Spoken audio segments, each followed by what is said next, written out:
সৌরভ, স্নেহ, মোহনজিৎ এদের না আছে বাবার নাম, না আছে মায়ের ছায়া, আছে শুধু একটি হোম আর শিক্ষার আলোয় আলোকিত হওয়ার স্বপ্ন।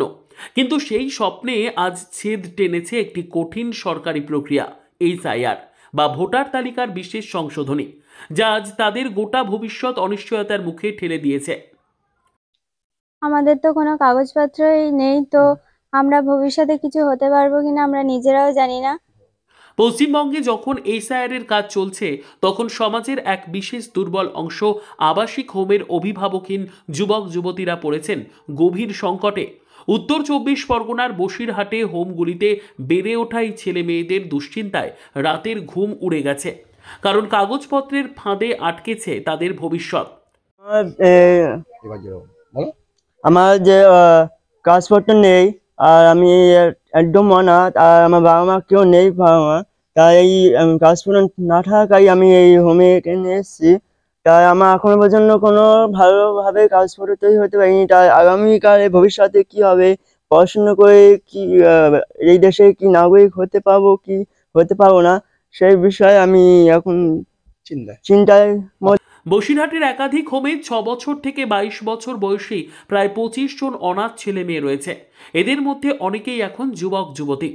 এসআইআর শুরু হতেই নাগরিকত্বের প্রমাণপত্র নিয়ে তাদের সমস্যা মাথা চাড়া দিয়েছে। এই ছেলে মেয়েদের জন্ম কবে, কোথায় কিংবা তাদের বাবা মা কে ছিলেন তার কোনো প্রমাণপত্রই নেই, কারণ তাদের সবাইকেই একসময় রাস্তায় কুড়িয়ে পাওয়া গেছে বা কোনো কারণে তাদের পরিবার তাদের দায়িত্ব নেয়নি। 2002 সালের ভোটার লিস্টে এদের নাম থাকা সম্ভব নয়, কারণ তখন তারা ছিল শিশু।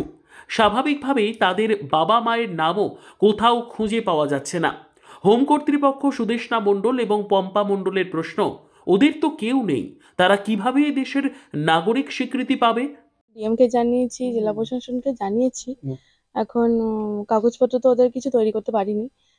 যখন এসে ওরা পুরো খালি হাতেই এসেছে। এখন আমরা চাইছি সবাই বাচ্চাদের পাশে থাকুক, ওদের ভবিষ্যতের ব্যাপার চিন্তা করে, কারণ আমরা যদি ওদের পাশে না থাকি ওরা পুরো একা হয়ে পড়বে। তো সবার কাছে, জেলা প্রশাসনের কাছে, ডিএমের কাছে আর্জি থাকছে তাদের ভবিষ্যৎ যেন নষ্ট না হয়, তারা যেন দেশের নাগরিকত্ব পায়। আমার নাম পম্পা মণ্ডল।